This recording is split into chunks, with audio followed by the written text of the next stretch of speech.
இப்போது இந்த அல்லாவுடைய தீனை மக்கள்கிட்ட முழுமையாக கொண்டு போகிறதுக்காக ஒரு மர்க்கஸ் இப்போ நம்ம எழுப்ப போகிறோம் பூந்துறையில். அதற்காக இடம் தேர்வு செஞ்சு வாங்கியாச்சு. அதற்கான பர்மிஷன் ப்ராசஸ் இப்போ போயிட்டுருக்கு. இப்போ அதோடைய ரஃப் எஸ்டிமேஷன் பார்த்திங்கன்னா கிட்டத்தட்ட ஒரு 1.5 கோடி ரூபாய்க்குள்ளே வரும். அப்போ 3 ஃப்ளோர் கட்டும்போது அது முன்ன பின்ன 1000 அப்படி மீதி பணம் ஃபண்டு அதிகமாக இருந்தால் கூட அந்த ஃபண்டு வேறு வகையில் நம்ம நல்ல விதத்தில் நம்ம செலவு பண்ணக்கூடிய அந்த வாய்ப்புகள் இருக்குது. வேறு பகுதிகளில் கூட நமக்கு இயங்கக்கூடிய மக்கள் இருக்காங்க, அங்கே கொடுத்து நம்ம இது பண்ணலாம். இப்போ அதற்கான ஃபண்டு பார்த்திங்கன்னா இந்த ரம்ஜான் மாதத்தில் எல்லோரும் ஜக்காத் ஒதுக்குவீங்க. இப்போ அந்த ஜக்காத்துடைய பணத்தை இன்ஷா அல்லாஹ் இந்த பணிக்காக கொடுங்க. இதில் ஜக்காத் இதுக்கு பயன்படுத்தலாமான்னா இதுதான் ஃபஸ்ட்டு ப்ரையாரிட்டியில் வரும். அல்லாவுடைய பாதையில் இதுதான் முதல் ப்ரையாரிட்டியில் வரும். பள்ளிவாசல் கட்டுறதுக்கு ஜகாத் தரக்கூடாது அப்படிங்கிற ஒரு புரிதல் இருக்குது. அது நம்ம கட்ட போகிறது பள்ளிவாசல் கிடையாது.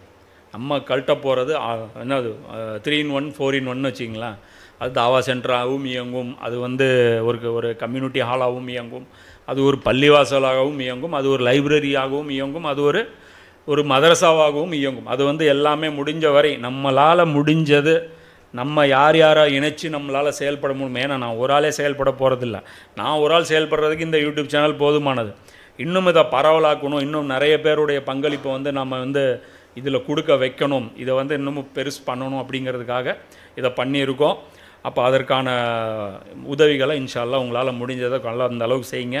அதை நாங்கள் நேர்மையான முறையில் எதுக்கு அதை அல்லாஹ்வுடைய பாதைக்காக மட்டுமே செலவு செய்வோம் அப்படிங்கிறத அந்த உறுதியும் நம்ம கொடுக்குறோம். இல்லை கீழே இருக்கக்கூடிய இந்த ஸ்க்ரீனில் இருக்கக்கூடிய அக்கௌண்ட்டுக்கு அனுப்புங்க. நிறைய பேர் பார்த்திங்கன்னா இந்த கூகுள் பேயில் அனுப்ப முடியலங்கிறாங்க. கூகுள் பே பார்த்திங்கன்னா அந்த மாதிரி ட்ரஸ்ட் அக்கௌண்ட்டுங்களுக்கு கொடுக்கறதில்ல. ட்ரஸ்ட் அக்கௌண்ட்டில் பார்த்திங்கன்னா கூகுள் பே ஆப்ஷன் இருக்கிறதில்ல. ஆனால் யூபிஐ ஐடி, அப்போ அந்த ஃபோன் நம்பர் போடுற இடத்துல இதில் இருக்கக்கூடிய அந்த யூபிஐ ஐடின்னு இருக்கும் பாருங்கள்.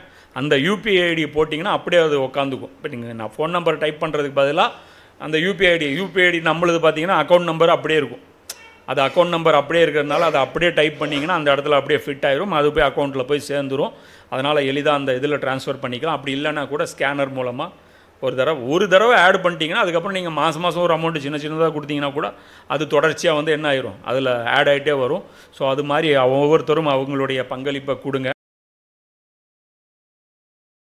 அல்ஹம்துலில்லாஹ் நஹ்மதுஹு நஸ்தஈனுஹு நஸ்தக்ஃபிருஹு நுமினு பிஹி வ நதவக்கலு அலைஹி வ நஊது பில்லாஹி மின் ஷுரூரி அன்ஃபுஸினா வ மின் ஸய்யிஆத்தி அமாலினா மை யஹ்திஹில்லாஹு ஃபலா முஸில்ல லஹு வ மை யுضلில்ஹு ஃபலா ஹாதிய லஹு வ அஷ்ஹது அல்லா இலாஹா இல்லல்லாஹு வஹ்தஹு லா ஷரீக லஹு வ அஷ்ஹது அன்ன முஹம்மதன் அப்துஹு வ ரசூலுஹு அம்மா பஅத். அல்லாஹும்ம ஸல்லி அலா முஹம்மதின் வ அலா ஆலி முஹம்மதின் கமா ஸல்லைத அலா இப்ராஹீம வ அலா ஆலி இப்ராஹீம இன்னக ஹமீதும் மஜீத். அல்லாஹும்ம பாரிக் அலா முஹம்மதின் வ அலா ஆலி முஹம்மதின் கமா பாரக்த அலா இப்ராஹீம வ அலா ஆலி இப்ராஹீம இன்னக ஹமீதும் மஜீத். ரப்பி ஷ்ரஹ் லி ஸத்ரி வ யஸ்ஸிர் லி அம்ரி வஹ்லுல் உக்ததம் மின் லிஸானி. சூரா பக்ராவுடைய 282வது வசனம். மொத்தமே இருக்கிறது இன்னும் 5 வசனம் தான் இருக்குது. 1லிருந்து 6 வரைக்கும் மொத்தம் 5 வசனம் இருக்குது. அதோட இன்னையோட பக்ரா கம்ப்ளீட் ஆகும். இறை நம்பிக்கையாளர்களே, ஒரு குறிப்பிட்ட தவணையை நிர்ணயித்து நீங்கள் உங்களுக்குள் கடன் கொடுக்கல் வாங்கல் மேற்கொண்டால் அதை எழுதி வைத்து கொள்ளுங்கள். இப்போ இது இருக்கிறதுலே குரான்லேயே பெரிய ஆயத்து இதுதான். 282வது வசனம். எங்கேயாவது குயிஸ் போட்டிக்கு போனீங்கன்னா கேள்வி கேட்டாங்கன்னா இந்த மாதிரி கேள்வி தான் கேட்பாங்க. குரானில் நீளமான ஆயத்து எது அப்படின்னா பக்ராவில் இருக்கக்கூடிய 282வது வசனம். அது என்ன சம்மந்தப்பட்டது பேசுதுன்னா கடன் சம்மந்தப்பட்ட விஷயத்தை பேசுது.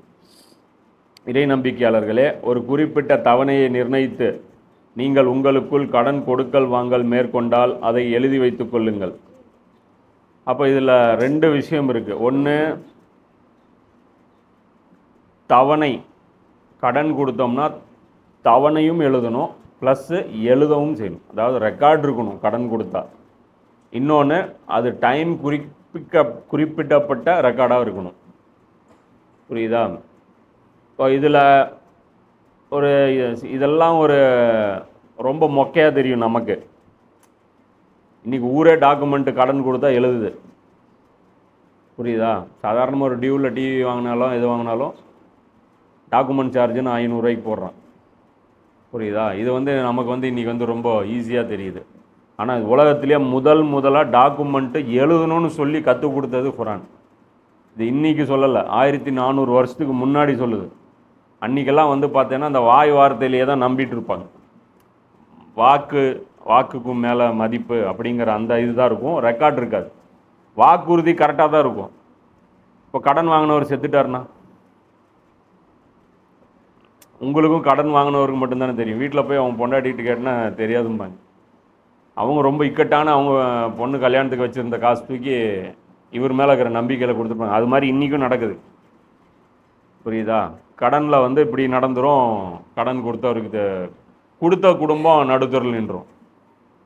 அப்போது இதெல்லாம் வந்து முக்கியமான விஷயம். அதனால் அல்லாஹ் வந்து அதான் சொல்கிறல, இஸ்லாம் வந்து இன்றைய நவீன உலகத்தின் தந்தை. இன்றைய நவீன உலகத்தில் எதெல்லாம் இருக்கோ அது முன்னாடியே இஸ்லாத்தில் இருக்கும். அதனால் இந்த டாக்குமெண்ட் எழுதுங்க அப்படிங்கிறது நமக்கு ரொம்ப சாதாரணமாக தெரியும். ஆனால் இது வந்து சொல்லப்பட்ட காலகட்டம் எது, அதுவும் சொன்ன ஆட்கள் யார்? இந்த அரபுகள். அவங்க திருடுறது தான் அவங்களுடைய இது.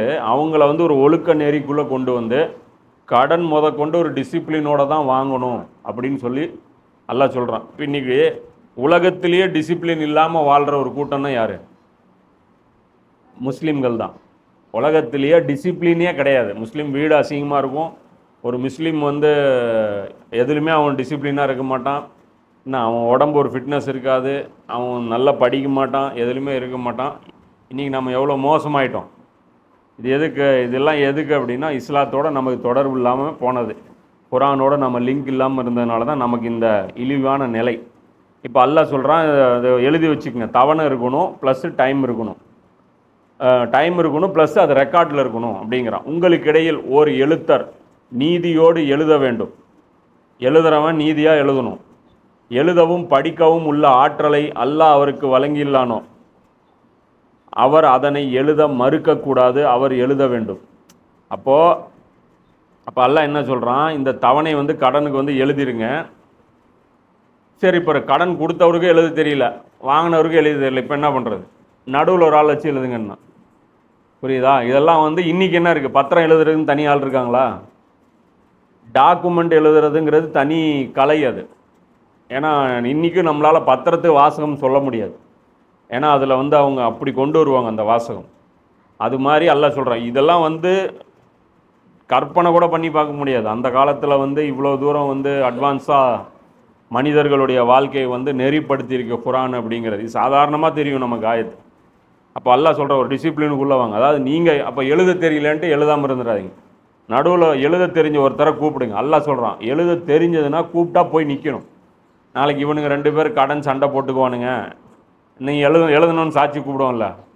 இப்போ இன்றைக்கி டாக்குமெண்ட் ரைட்டரும் என்ன, அவர் கோர்ட்டில் வந்து சாட்சி சொல்லணும். டாக்குமெண்ட் ரைட்டர் ஏன் கோர்ட்டில் காசு வாங்குறாரு? நம்மகிட்ட ஏன் காசு வாங்குறாருன்னா அவர் கோர்ட்டுக்கு வந்து சாட்சின்னு சொல்லுவார். எங்கள் முன்னாடி தான் இவர் வாழ்ந்தார், இவர் நிலத்தை விற்றார், இவர் வாங்கினார், நாங்கள் சாட்சி அப்படின்னு சொல்லி டாக்குமெண்ட் ரைட்டர் சொல்லுவார். அவர் எழுத வேண்டும். எவர் மீது கடனை செலுத்தும் பொறுப்பு இருக்கிறதோ அவர் எழுதுவதற்குரிய வாசகம் சொல்லி கொடுக்க வேண்டும். கடன் யார் வாங்கினாரோ அவர் தான் அந்த வார்த்தைகளை சொல்லணும். டைம் யார் ஃபிக்ஸ் பண்ணணும்? கடன் வாங்கினவர் ஃபிக்ஸ் பண்ணணும். இதில் என்ன ஹிக்மத்து? வாங்கினவர் சொன்னாதான் அவர் கொடுக்காத போது போய் அவர்கிட்ட வந்து கேட்க முடியும், நீ தானே 6 மாதத்தில் தரேன்ன அப்படின்ட்டு. அவர் என்ன சொல்லுவார், இல்லைங்க நான் ஒரு வருஷத்தில் தரலான்ட்டு இருந்தேன், இவர் தான் வந்து கடன் கொடுத்தவர் வந்து என்னை வந்து அவர் தான் வந்து 6 மாதத்தில் எழுதிக்கிட்டாரு அப்படிம்பா. அப்போ அதனால் எல்லாம் என்னங்கிறான், வாங்கினவன் தான் ஸ்டேட்மெண்ட்டு சொல்லணும் எத்தனை நாளில் அந்த கடன் திருப்பி வேணும்ன்ட்டு. சரி, இப்போ கொடுத்தவனுக்கு பிரச்சனையாச்சு அப்படின்னா கொடுத்தவனுக்கு பிரச்சனை இல்லை, இன்னும் கடனே தரல இல்லை, அவனுக்கு இப்போ விருப்பம் இல்லைன்னா அவன் கொடுக்காமலே இருந்துக்கலாம். இப்போது எழுதுறதுக்கு வாசகம் யார் சொல்லணும்? கடன் வாங்கினவர் சொல்லணும். அப்போது அவருடைய அதிபதியாகிய அல்லாஹ்வுக்கு அவர் அஞ்சு கொள்ள வேண்டும். இந்த வாசகம் சொல்லும்போது என்ன சொல்கிறது, டபுள் மீனிங்காக சொல்கிறது. பிப்ரவரி 30 தரேன் அப்படி, பிப்ரவரியில் டேட்டே வராதில்லை, 30 வராதில்லை, புரியுதா? அப்போனா நாளைக்கு தரேன் அப்படின்றது, நாளைக்குங்கிறது இது என்றைக்குமே நாளைக்கு வந்துகிட்டே இருக்கும். நாளைக்கு என்ன வரும், நாளைக்கு அந்த எப்போ தரீங்க, நாளைக்கு தரேன், அதனால் இன்று போய் நாளை வா அப்படிங்கிறது. இப்போ இந்த தில்லாலங்கடி வேலையெல்லாம் பண்ணாது. வசதி இருந்தால் கொடுக்குறேன், இது இருந்தால் கொடுக்குறேன்னு ஏதோ ஒரு வாசகத்தை அப்படி செக் பண்ணி சேர்த்திடுவான். அப்போ கொடுக்குறவன் அல்லாஹ் அதுதான் சொல்கிறான். மேலும் அதிபதியாகி அல்லாஹ்வுக்கு அவர் அஞ்சு கொள்ள வேண்டும். வார்த்தை சொல்லும்போது பயந்துக்கணும். இந்த மாதிரி இந்த 2ஆம் நம்பர் வேலையை வந்து பார்க்கக்கூடாது அப்படின்ட்டு. மேலும் கடன் சம்பந்தமாக தீர்மானிக்கப்பட்டதிலிருந்து எதையும் அவர் கூட்டவோ குறைக்கவோ வேண்டாம். இந்த கடன் சம்பந்தமாக எவ்வளோ அமௌண்ட் எழுதியிருக்கீங்களோ இதில் எதுவும் திருட்டுத்தனம் பண்ணக்கூடாது. இதிலிருந்து வேரியேஷனே இருக்கக்கூடாது. அப்போ கூட்டுறவும் வேணாம் குறைக்கவும் வேணாம்னா வட்டிக்கு இருக்கக்கூடாது. கூட்டி வாங்கினா என்ன வட்டி ஆயிரும், புரியுதா? அப்போ வந்து கூட்டி வந்து கூட்ட அந்த வாசகத்தில் எதுவுமே கூட்ட வேணாம் குறைக்க வேணாம் அப்படின்றான். ஆனால் எவர் மீது கடனை செலுத்தும் பொறுப்பு இருக்கிறதோ அவர் போதிய அறிவு இல்லாதவராகவோ இயலாதவராகவோ தானே வாசகம் சொல்ல ஆற்றல் இல்லாதவராகவோ இருந்தால் அப்போது அவரின் பொறுப்பாளர் நீதியான முறையில் வாசகம் சொல்ல வேண்டும். இப்போ அல்ல என்ன சொல்கிறேன் பாரு, எழுதவும் தெரியல, வார்த்தையும் சொல்ல தெரியல, அதெல்லாம் நமக்கு வராதுங்கிறான். இப்போ நீங்கள் பத்திரத்தில் போய் நமக்கு எழுதவும் தெரியல, வாசகமாவது நமக்கு சொல்ல தெரியுமா? மொத்தம் 16 பேஜுக்கு இருக்கும். நமக்கு என்னங்கோ, இந்த இடத்துல எல்விஆர் காலனியில் இருக்கிற இந்த இடத்தை நான் வாங்குகிறேன், இவ்வளோ தான் சொல்லுவோம். அவர் என்ன எழுதுவார், இந்த எண்ணு அந்த எண்ணு இந்த சர்வே எண்ணு இந்த தாலுகா இந்த வட்டம் இந்த இது அந்த அதில் இந்த நிலத்துடைய இது என்ன, இது புஞ்சை நிலமா நஞ்சை நிலமா இது அந்த நிலமா இது ரீசர்வே எண்ணு அதில் வரக்கூடிய அது போடுவார். இந்த இடத்திற்கு இந்த பக்கம் அந்த இடத்திற்கு இந்த பக்கம் இந்த இடத்திற்கு இந்த பக்கம் பாதையுடன் பாதை சகதமாக அது இதுன்னு சொல்லி எல்லாத்தையுமே அட்டாச் பண்ணுவார். ஏன்னா பாதை விட்டிங்கன்னா பாதை கிடையாது, உங்களுக்கு எல்லாமே உங்கள் டாக்குமெண்ட்டில் இருக்கணும். இப்போ எல்லாம் என்ன சொல்கிறான், அப்படி எதுவுமே உங்களுக்கு சொல்கிறதுக்கு அறிவு இல்லை அப்படின்னா, வாசகம் சொல்கிறதுக்கு அறிவு இல்லை அப்படின்னா நீங்கள் என்ன பண்ணணும், ஒரு பொறுப்பாளரை நியமிச்சுக்கலாம். இப்போ இன்றைக்கி என்ன பண்ணுறோம், பத்திரம் எழுதுறதுக்கு நம்ம ஒரு பொறுப்பாளர் தான் நியமிக்கிறோம். மற்றும் உங்களில் 2 ஆண்களை சாட்சிகளாக ஆக்கி கொள்ளுங்கள். 2 ஆண்கள் இல்லை என்றால் ஓர் ஆணையும் 2 பெண்களையும் சாட்சிகளாக்கி கொள்ளுங்கள். ஏனெனில் அவ்விருவரில் ஒருத்தி மறந்துவிட்டால் மற்றொருத்தி அவளுக்கு அதை நினைவூட்டுவாள் என்பதற்காக. குரானில் ரொம்பவும் விமர்சனம் செய்யப்படுற பாட்டில் இதுவும் ஒரு பாட்டு. இதில் எல்லாம் என்ன சொல்கிறான், இதில் சாட்சி இருக்கணும். அதாவது வாங்குறவர் எழுதுகிறவர் வாங்குறவர் கொடுத்தவர் 2 பேர் ஆயிருச்சா. இப்போ சாட்சி எத்தனை இருக்கணும், 2 ஆண்கள். இதெல்லாம் குயிஸ் போட்டிலையும் வரும், கடனுக்கு எத்தனை சாட்சி அப்படின்ட்டு. 2 ஆண்கள் இருக்கணும். இப்போ 2 ஆண்கள் வந்து கிடைக்கல. இப்போ என்ன பண்ணணும், ஒரு ஆண் தான் இருக்கிறாரு, ஒரு பெண் இருக்குது, இது பத்தாது, 2 பெண்ணு வேணும். அப்போ அல்லாஹ் என்ன சொல்கிறான், அப்போ 2 பெண் இருக்கணும் அப்படிங்கிறான். இப்போ இந்த இடத்துல கொஸ்டின் என்ன பண்ணுறாங்கன்னா, ஆம்பளையாக இருந்தால் ஒரு சாட்சி, பொம்பளையாக இருந்தால் 2ஆ? அப்போ பொம்பளைனா இலக்காரமா? அப்போ ஆம்பளையில் பாதி தானே பொம்பளை, 50% தானே. சொத்து கொடுக்கும்போது குரான் என்ன பண்ணுது, ஆம்பளைக்கு பாதி தான் கொடுக்குது, பொம்பளைக்கு எவ்வளோ கொடுக்குது, பாதி தான் கொடுக்குது. இப்போ இதெல்லாம் வச்சு என்ன பண்ணுறாங்க, பெண்களை இஸ்லாமு ஒடுக்குது, பெண்களை வந்து இஸ்லாம் வந்து இது பண்ணுது அப்படின்னு சொல்லி சொல்கிறாங்க. இது வந்து பார்த்தீங்கன்னா ஆக்சுவலாக இது என்னது, இது வந்து நல்லதுக்கு. இது ஏன் அல்லாஹ் சொல்கிறான் அப்படின்னா, அதுலேயே அல்லாஹ் சொல்கிறான், என்ன சொல்கிறான், பெண்களில் ஒருத்தி மறந்து விட்டால் மற்றொருத்தி அவளுக்கு அதை நினைவூட்டுவாள்.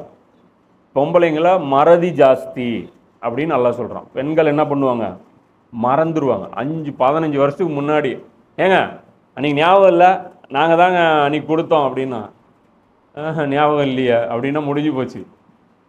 அதே ஆம்பளை மறக்க மாட்டானா, ஆம்பளையும் மறப்பான். ஆனால் அல்லாஹ் தான் 2 ப்ராடக்டையும் படைச்சவன். பெண்ணுங்கிற மெட்டீரியலை யார் உருவாக்குனா, அல்லாஹ். ஆணுங்கிற மெட்டீரியலை யார் உருவாக்குனா, அல்லாஹ். இதில் எது எவ்வளோ மறக்கும், இதோடைய ஸ்டோரேஜ் கெப்பாசிட்டி என்ன, இது எத்தனை ஜிபி, இது எத்தனை ஜிபின்னு அல்லாஹ்க்கு தெரியுமில்ல. அப்போ அல்லாஹ் சொல்கிறான் இது இத்தனை ஜிபின்ட்டு. ஏன் பெண் அப்படி வச்சிருக்கிறான்? அப்போ அல்லாஹ் கேட்குறான் குரானில், நான் 67 அத்தியாயத்தில் 14 கேட்குறான், எவன் படைத்திருக்கிறானோ அவன் அறிய மாட்டானா, அவன் நுணுக்கமானவனாகவும் நன்கறிந்தவனாகவும் இருக்கிறான். ஏன்டா செஞ்சவன் நான், எனக்கே கிளாஸ் எடுக்கிறீங்களாங்கிறான். செஞ்சவன் நான், எனக்கே கிளாஸ் எடுக்கிறீங்களா அப்படிங்கிறான். அப்போ பெண்ணுடைய சாட்சி ஒரு சாட்சியாக இருக்க முடியாது, இருக்கக்கூடாது, புரியுதா? அதை ஏன் அல்லாஹ் வந்து அப்படி வச்சிருக்கிறான் அப்படின்னா, பெண்கள் எப்பயுமே ஓவராக சொல்லுவாங்க. இப்போ 2 பேருக்கு சண்டை நடந்துருச்சுன்னு வச்சு உள்ளது உள்ளபடி சொல்ல மாட்டாங்க. இவன் என்ன சொன்னால் தெரியுமா, அவனை ஏன் ஒருத்தனை திட்டி, இவங்க அம்மா இவங்க யாரோ 2 பொம்பளை சண்டை போட்டுக்குவாங்க, சண்டை போட்டுட்டு இருக்கும்போதே சாபம் கொடுத்துருவாங்க. கொஞ்ச நேரத்தில் அவங்க உணர்ச்சி வசப்படுவாங்க, 2 பேரும் அழுவ ஆரம்பிச்சிடுவாங்க. ரெண்டு ரெண்டு சண்டை போட்டுக்கிறது ரெண்டு டிக்கெட்டாக இருக்கும். 2 டிக்கெட்டுமே போலன்னு அழுதுட்டு இருக்கும். இதே அந்த ஆம்பளை இருந்ததுன்னா அடித்தவன் சிரிச்சிட்டு இருப்பான், அடி வாங்கினவனு அழுதுட்டு இருப்பான். ஆம்பளை சண்டை போட்டுருந்தா. இங்கே வந்து பார்த்தா ரெண்டுமே அழுதுட்டு இருக்கும். என்ன மேட்ருன்னு புரியாது. ஓரளவுக்கு மேலே இவங்களை ப்ரெஷர் பண்ணோம்னா பதிலும் சொல்ல தெரியாது, திக்கும்பாங்க. பெரிய சம்பவம் நடக்கும்போது அதிர்ச்சி ஆவாங்க. அப்போ பெண்ணுடைய மன வலிமை வந்து ரொம்ப பலவீனமானதுங்கிறத நம்ம தெரிஞ்சுக்க முடியும். அந்த காலத்தில் சினிமாலாம் வரல அப்படின்பா ஹீரோயின், ஒரு ஏதோ ஆக்சிடென்ட் பார்த்துட்டா இல்லை பயங்கரமாக ஏதோ பார்த்துட்டா அப்படியே கத்துவா, இது பண்ணுவா. இதெல்லாம் என்ன இது? பெண்ணுனாலே என்னது? அவங்க வந்து பலவீனமான இதயம் கொண்டவர். அதனால தான் முதல்லாம் போடுவோம், பெண்கள் குழந்தைகள் பலவீனமான ஆட்கள் இதை வந்து பார்க்காதீங்க அப்படின்னு சொல்லிட்டு. அது சில அந்த ஆக்சிடென்ட் காட்சிகள் இதெல்லாம் வரும்போது நியூஸ் சேனலில் வரும்போது கூட என்ன பண்ணுவான், அதை போட்டிருப்பான், டிஸ்க்ளைமர் போடுவான். அப்போ பெண்களுங்கிறதே அவங்க பயப்படுவாங்க. ஆண்கள் மாதிரி அவங்க வந்து தைரியமான ஆட்கள் கிடையாது. இன்றைக்கி இருக்கிற அந்த நவீன உலகம் ஏமாத்துது. பொம்பளைங்களை வந்து நீங்களும் ஆணும் சமம்ங்குது. படைப்பிலேயே சமம் இல்லைங்கிறது உறுதியாக தெரியல. இப்போ ஒலிம்பிக்கில் வேர்ல்டு ரெக்கார்டு ஆண் வந்து வெயிட் தூக்குது, கேட்டால் என்னங்கிறாங்க, பெண்ணும் தூக்குது ஆணும் தூக்குதுங்கிறாங்க. சரி, பெண்ணு எவ்வளோ தூக்குது, ஆண் எவ்வளோ தூக்குது? ஈட்டி எரியுது. இப்போ நம்ம நீரஜ் வந்து ஈட்டி எறிஞ்சு அப்படி எவ்வளோ 88 மீட்ரு. இதுதான் வந்து ஒலிம்பிக்கில் கோல்டு மெடலு. இதில் வந்து 82 ஈட்டி எறிஞ்சவனுக்கு மெடலே கிடையாது. 88 என்னமோ ஃபஸ்ட்டு ப்ரைஸு, 87 சில்லற செகண்ட் ப்ரைஸு, 87.1 என்னமோ தேர்டு ப்ரைஸு, 87 எல்லாம் முடிஞ்சிருச்சு. இங்கே என்ன ஆகிப்போச்சு, 86 85 வாங்கினவனுக்கு இங்கே மெடலே கிடையாது. இங்கே லேடிஸ் வந்து ஈட்டி எறிகிறாங்க. எவ்வளோ கோல்டு மெடலு? வேர்ல்டு ரெக்கார்டு எவ்வளோ? 67 மீட்ரு. அதே ஈட்டி தான், சேம் ஈட்டி தான். இதில் உலகத்திலே திறமசாலியான ஒரு பொம்பளையை கொண்டாந்து அதிகபட்ச தூரமாக எரிய வச்சது. எவ்வளோ எரிஞ்சிருக்குது? இன்றைக்கும் கூகுளில் செக் பண்ணி பாருங்கள், புரியுதா? அதே மாதிரி லாங் ஜம்ப் எடுங்க, 7 அடி தாண்டுதா? பொம்பளை 7 அடி தாண்டுதா? ஆம்பளை 9 அடி தாண்டுவோம், புரியுதா? அதே மாதிரி இந்த இது சுற்றி அப்படி எரியிறானா? ஒலிம்பிக் எல்லா டேட்டாவும் எடுத்து பாருங்கள். அப்புறம் 100 மீட்டர் ரேஸ் எடுங்க, உசேன் போல்ட் எடுங்க. லேடிஸ் 100 மீட்டர் இருக்கும்ல, இவர் 9.4 செகண்டில் அவர் ஓடி இருப்பா. அப்படி யார்? உசேன் போல்ட்டு. பெண் எவ்வளோ ஓடி இருப்பா? டிஃப்ரெண்ட் இருக்கும். அதே மாதிரி மைக்கேல் பெல்ப்ஸு ஸ்விம்மிங்கில் அவர் எவ்வளோ 100 மீட்டர் எவ்வளோ டிஸ்டன்ஸில் கவர் பண்ணியிருப்பா. அப்படி வீட்டில் குழந்தைய விட்டுட்டு என்ன வந்து பஸ்ஸு ஓட்டிகிட்டு வீட்டில் எல்லாம் என்ன கொடுமைன்னா, இன்றைக்கி வேலைக்கு போகிற பெண்கள்லாம் வெறும் ஆண்களுக்கு உண்டான வேலையை தான் பார்க்குறாங்களா? பெண்கள் வேலையும் சேர்த்து பார்க்குறாங்க. வீட்டில் காலையில் எந்திரிச்சு பாத்திரம் கழுவி விடுதலையெல்லாம் அவங்களுக்கு கிடச்சிடல. சோறு வேணும்னு ஆம்பளையை சமைச்சு கொடுப்பான், சாப்பிடுன்ட்டு. நீயும் வேலைக்கு போகிற, நானும் வேலைக்கு போகிற, போடின்னு போயிட்டே இருப்பான். அப்போ அந்த இடத்துல என்ன ஆகுது? பெண்ணு நிம்மதி இல்லாமல் இருக்கா. அதுதான் மௌலானா மோதி சொல்லுவார், இந்த பெண்களை ஆண்பளையாக மாத்திரன்னு சொல்லி இவ கொண்டாந்து அறகுறையாக மாற்றி, இது பொம்பளையாகவும் வாழ முடியல, ஆம்பளையாகவும் வாழ முடியல, இது ரெண்டும் கட்டானா வாழ்ந்துட்டு இருக்குது. பாவமாக இருக்குது. எது வேலைக்கு போகிற பொம்பளைக்கு? இது ஆம்பளை கணக்குலேயும் சேராது. ஆம்பளை மாதிரி நிம்மதியாவது இருக்கா? காலையில் எந்திரிச்சோன்னு நம்ம தட்டுக்கு சாப்பாடு வந்துடுது. அது மாதிரி பொம்பளைக்கு தட்டில் சோறாக வருது, அதுவும் வர்றதில்லை. ஆம்பளை வந்து ட்ரெஸ்ஸு கழட்டி போட்டு போயிடுறான், வந்து பார்த்தா இஸ்திரி போட்டு வச்சுருக்குறாங்க. வேலைக்கு போகிற பொம்பளுக்கு புருஷன் வந்து துவைச்சி போட்டு புடவை வந்து இஸ்திரி போட்டு வச்சுருக்கிறானா? ரொம்ப பெரிய சம்பளம் இருந்தால் அந்த பொம்பளைங்களுக்கு கிடைக்கும். ஆம்பளையும் 1 லட்ச ரூபா சம்பாதிக்கிறான், பொம்பளையும் 1 லட்ச ரூபா சம்பாதிக்கிறான்னா அப்போ ஒரு வேலைக்காரி போட்டு இதெல்லாம் சாதிக்க முடியும். எத்தனை பெண்களுக்கு சாத்தியம்? கூலி வேலைக்கு போகிறாங்களா அந்த பெண்களுக்கெல்லாம் சாத்தியமா? கூலி வேலைக்கும் போவாங்க, சிட்டால் வேலைக்கெல்லாம் வராங்கல்ல கூலி வேலைக்காரங்கிட்ட கேளுங்க. அவங்க கூலி வேலையும் பார்ப்பாங்க, வீட்டு வேலையும் பார்ப்பாங்க, புரியுதா? அப்போ இதனால் மனித குலமே அழிவுக்கு உண்டாயிரும். எது ஆண் பெண் சமம்ங்கிறது அது வந்து அபத்தமான கோஷம். அது பெண் சமம் இல்லைங்கிறதுனால தான் தனித்தனியாக ஒலிம்பிக் நடத்துறீங்க, ஒன்றா நடத்துங்க. ஏன் லேடிஸ் டீம் கிரிக்கெட்டு தனியாக இருக்கு, ஒன்றும் ஓடுங்க. ஐபிஎல் ஏன் தனியாக, உமன் ஐபிஎல் தனியாக நடத்துறீங்க? வேர்ல்டு கப் நடக்கும்போது லேடிஸ் வேர்ல்டு கப் நடத்திட்டு அதுக்கப்புறம் நடத்துகிறேன். கேட்டால் என்ன சொல்கிறாங்க? நாங்களும் கிரிக்கெட் விளாட்றோம், இப்போ ஆண்களும் கிரிக்கெட் விளாட்றாங்க. ஒன்றா விளாட்லாமா? வாங்க, ஒரு 2 பவுலர் கொடுங்க, கடைசி ஓவர் 25 ரன் வேணுமா, ஒரு லேடி பவுலர் வந்து போடுங்க, நல்லா வேகமாக வந்து போடுங்க 75 கிலோமீட்டர் ஸ்பீடில். என்ன நடக்கும்? 6 பாலுக்கு 6 6 யார் அடிப்பா? ரோஹித் சர்மா, புவனேஸ்வர் குமார் அடிப்பான். புவனேஸ்வர் குமார், முகமது ஷமி, பும்ரா இவங்கெல்லாம் 6 அடிப்பாங்க. பால் அவ்வளோதான் போட முடியும், புரியுதா? இதெல்லாம் வந்து அதாவது விதிவிலக்கா ஏதோ ஒரு பெண்ணு ஆணை விட பலசாலியாக இருப்பாள். விதிவிலக்கா ஏதோ ஒரு ஆண் பெண்ணை விட பலவீனமாக இருப்பான், அதை கொண்டாந்து காமன் ஆக்கக்கூடாது. இது வந்து உலகம் வந்து ஒத்துக்கிட்ட ரூல்ஸு, புரியுதா? உதாரணத்துக்கு எப்படின்னா, ஒருத்தர் கால் இல்லாதவர், ஒரு ஹேண்டிகேப் இருக்கிறார், அவருக்கு தகுந்த மாதிரி ஒரு பாத்ரூமும் செஞ்சு வச்சுருப்பாங்க. உலகம் பூராவே பாத்ரூம் அவருக்கு மாதிரியே டிசைன் பண்ணால் மற்றவனுக்கு கம்ஃபர்ட் ஆகுமா? புரியுது? அது விதிவிலக்கு. அந்த மாதிரி கால் இல்லாதவருக்கு அவருக்கு எவ்வளோ பர்சன்டேஜ் ஒதுக்கணுமோ அவ்வளோதான் ஒதுக்கணும். அதை விட்டுட்டு அந்த பர்சன்டேஜில் கொண்டாந்து உலகத்தையே கொண்டாந்து ஃபிட் பண்ணக்கூடாது. இது ஒரு கிறுக்குத்தனம்.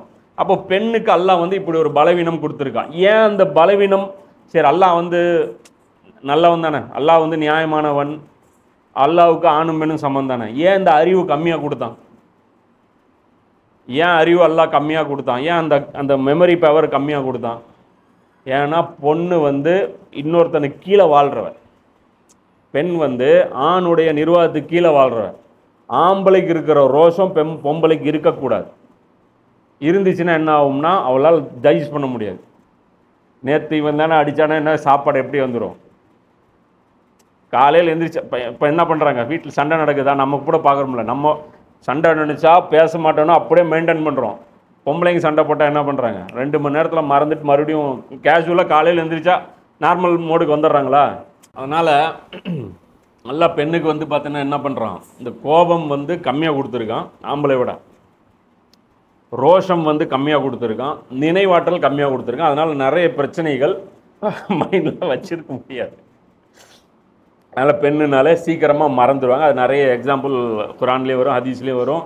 ஆயிஷர்லேயும் கூட என்ன பண்ணுவாங்க, மாவு கரைச்சிட்டு அப்படியே வச்சுருவாங்க, அரிசி இது பண்ணிகிட்டே இருப்பாங்க, அப்படியே வச்சுருவாங்க. அது வந்து ஆடு தின்னுட்டு போயிடும். அந்த மாதிரிலாம் நிறைய நடக்கும். இப்போ நீங்கள் என்ன பண்ணுறீங்க, அதை வச்சுட்டா மறந்துட்டேன், இங்கே அது வச்சுட்டா மறந்துட்டேன், அடுப்பில் அது வச்சுட்டா மறந்துட்டேன். இந்த மறதி இயல்பு பெண்ணுக்கு, ஆணை விட ரொம்ப இயல்பு. அதே ஆண் வந்து ரொம்ப ஞாபகம், இந்த மெட்டீரியலுக்கு வந்து ஞாபகம் இருக்கணும். ஏன்னா இவனால் நிர்வாகம் வந்து பண்ண முடியாது. இப்போ கட்சி தலைவர்லாம் பார்த்தீங்கன்னா ஒவ்வொரு மாவட்டத்துக்கு போவாங்க, அந்த தலைவர் எல்லாருடைய பேரும் சொல்லுவாங்க. அந்த கிருஷ்ணகிரி போனார்னா கிருஷ்ணகிரி சொல்லுவார், அவர் மாவட்ட செயலாளர், அவர் பொறுப்பாளர், அவர் பொருளாளர், இவர் முன்னாள் பொறுப்பாளர், அதையெல்லாம் சொல்லுவாங்க. கலைஞர்லாம் அவ்வளோ ஞாபகம் வச்சுருப்பார். ஸோ ஆணுடைய கெப்பாசிட்டியே வந்து இயல்பாக 100 ஆண் எடுத்தோம்னா 100 ஆணுக்கு 100 பெண்ணுக்கு கம்பேர் பண்ணி பார்த்தோம்னா ஆண்களுடைய இது ஜாஸ்தியாக இருக்கும். அதுக்குன்னு இவங்க சிறந்தவங்கிறது கிடையாது. இந்த துனியா ஒரு சோதனை களம், இதில் இவர்களுக்கு கொடுக்கப்பட்ட ரோல் இது. ஆனால் சொர்க்கம் நரகம் 2 பேருக்கும் சமம். இங்கே தான் மேட்ரு. நம்ம இங்கே சமமாக ஆகிறதுக்கு முயற்சி பண்ணக்கூடாது, மறுமையில் தான் சமமாக ஆகிறதுக்கு முயற்சி பண்ணணும். புரியுதா? நாளைக்கு மறுமையில் சொர்க்கத்துக்கு இப்போ தலைவி யார்? ஃபாத்திமா ரலியல்லாஹு அன்ஹா. மூமின்களுக்கே உதாரணமாக அல்லாஹ் யாரை காமிக்கிறான்? 2 பெண்களை தான் காட்டுறான், ஆண்களை காட்டல. நபிமார்களை கூட மூமின்களுக்கு உதாரணமாக அல்லாஹ் குர்ஆனில் சொல்லலை. அப்போ பெண்ணு வந்து கண்ணியப்படுத்துறதும் கண்ணியப்படுத்திட்டு தான் இருக்கான் அல்லாஹ். புரியுதா? அப்போது அல்லாஹ் இடத்துல தான் நீங்கள் நல்ல பேர் ஸ்கோர் பண்ண பார்க்கணுமே தவிர உலகத்தில் நீங்கள் நல்ல பேர் ஸ்கோர் பண்ண பார்க்கக்கூடாது. பெண்ணு பெண்ணாக தான் இருக்கணும், அது இழிவு கிடையாது. கேவலம் பொண்ணு, அதாவது நம்ம பேசுகிற பேச்சில் தான் இருக்குது. நாம் அப்படி பேசக்கூடாது. நீ வீட்டில் தானே இருக்க அப்படின்னா, வீட்டில் இருக்கிறது தாண்டா என் கடமை, நான் வீட்டில் இல்லாமல் நான் என்னடா பண்ணணும்னு கேட்கணும், அவ்வளோதான். வேறு என்ன இருக்குது? வீட்டில் இருக்கிறன்னு மட்டமாக பேசுகிறேன்னா அவனுக்கு இதான் ரிப்ளை சொல்லணும். அதனால தான் ரசூல்லா கடைசியாக என்ன சொன்னாங்க, மரியாதை கொடுங்கன்னு. பெண்களுக்கு என்ன சொன்னாங்க, மரியாதையாக கொடுங்க. அவங்க உங்களுக்கு கீழே வந்து அல்லாஹ் ஆக்கியிருக்கு, அவங்கள வந்து போட்டு பெண்ட் எடுக்காது. அதாவது மரியாதை, இன்சல்ட் மட்டும் பண்ணாதீங்க.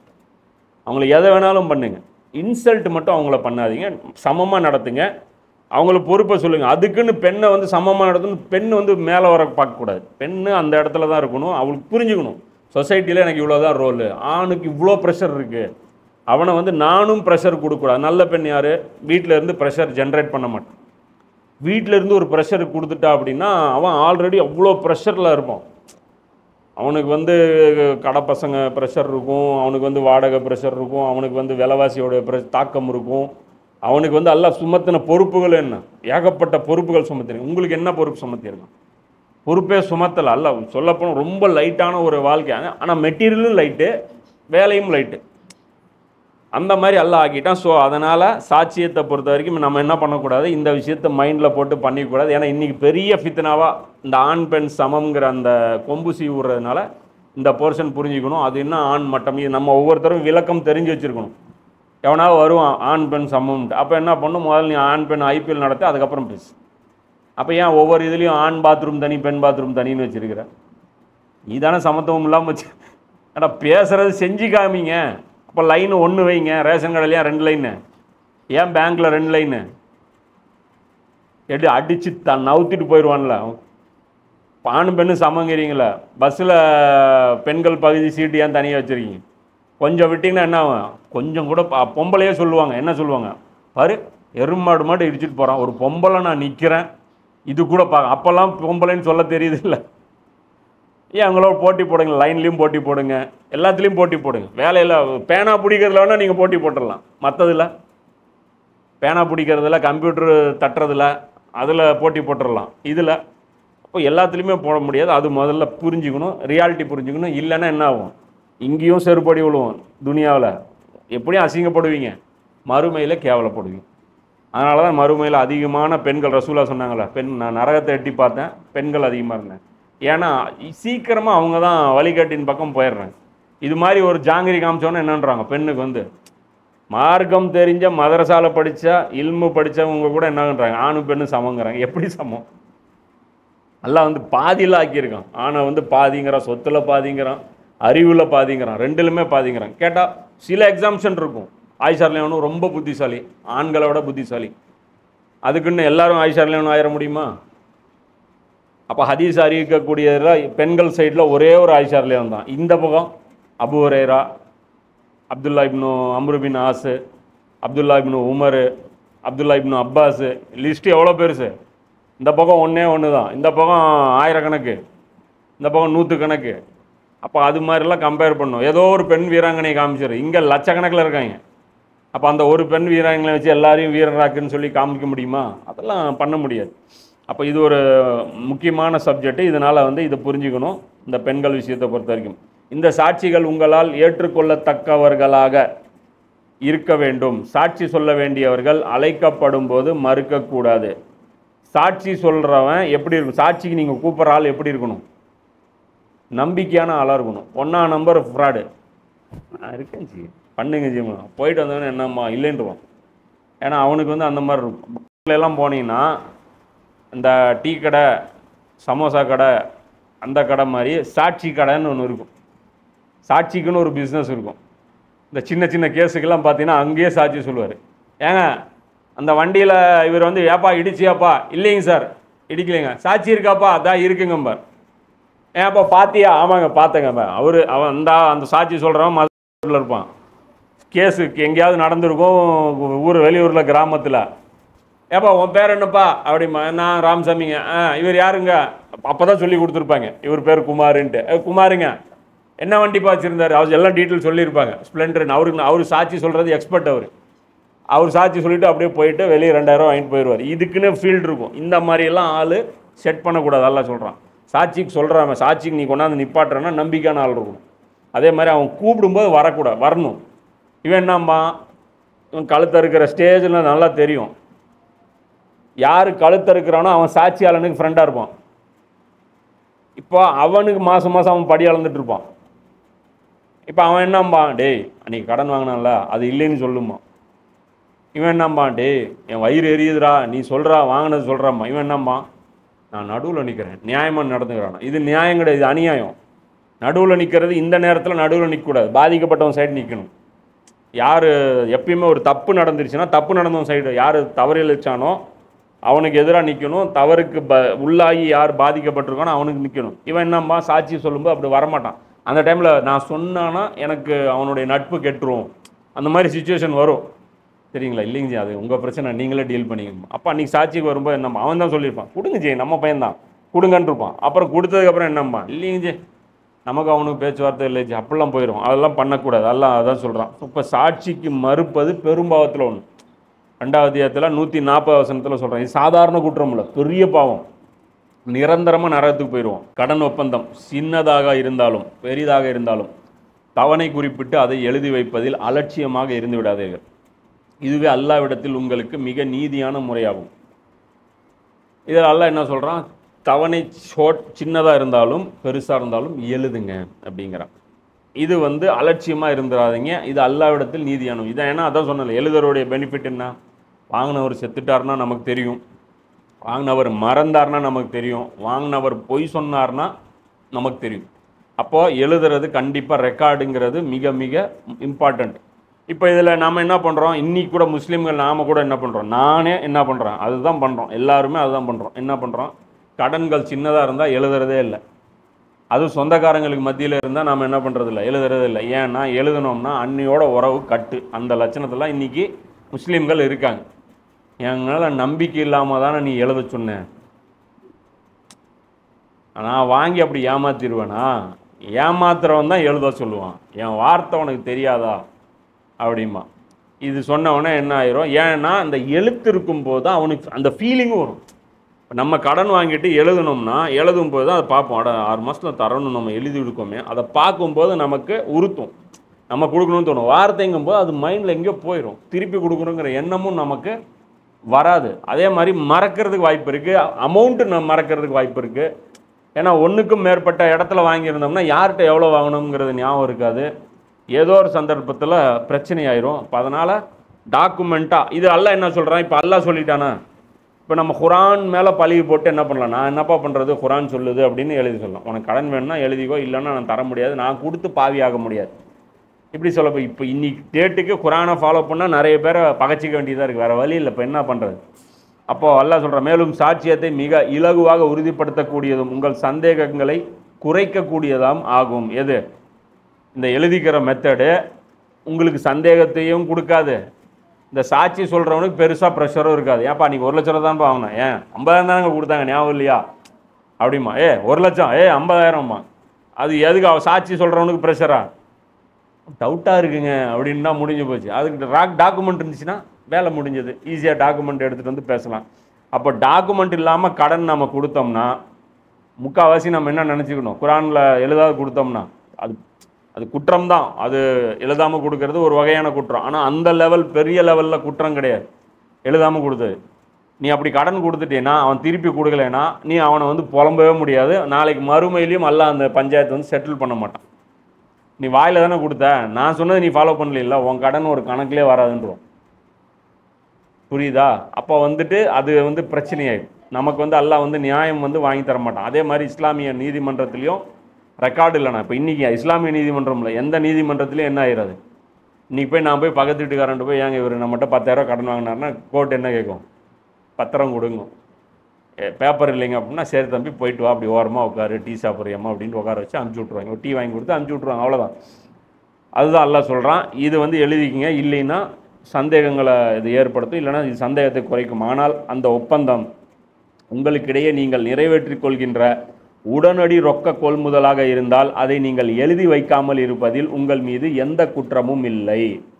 இது உடனுக்குடன் டீல் பண்ணுறீங்க, இந்த மாதிரியான குடுக்கல் வாங்கலுக்கு எழுதலைன்னா பிரச்சனை இல்லைங்கிறேன். இதுக்கு என்ன சொல்கிறான், பில்லு உடனே எழுதுறது என்ன, பில்லு, இதை நான் இவருக்கு விற்றேன் அப்படின்னு உடனே கொடுக்கறது. இது எழுதினாலும் பிரச்சனை இல்லை, எழுதலைனாலும் பிரச்சனை இல்லை, ஏன்னா பொருள் கை மாறிடுச்சு இல்லை அப்படிங்கிறான். இப்போ பில்லு பற்றியும் அல்லாஹ் எப்போ பேசுகிறான் பார், இன்னைக்கு பில்லு இன்றைக்கி உலகம் வந்து என்னைக்கு போட்டிருக்கு.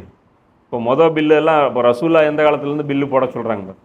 அப்போ குரான் வந்து பில்லுன்னு வேணாலும் எழுதிக்கிங்க, ஆனால் பில்லு வந்து வாங்கணும்னு அவசியம் கிடையாது அப்படிங்கிறான். ஆனால் அது இதை வச்சுட்டு நம்ம என்ன பண்ணுறது, இன்றைக்கி வந்து இந்தியாவில் நாங்கள் வந்து பில்லு வாங்குறது அவசியம் கிடையாதுன்னு சொல்லிட்டு நாம் போய் இன்கம் டேக்ஸில் போய் பேச முடியாது.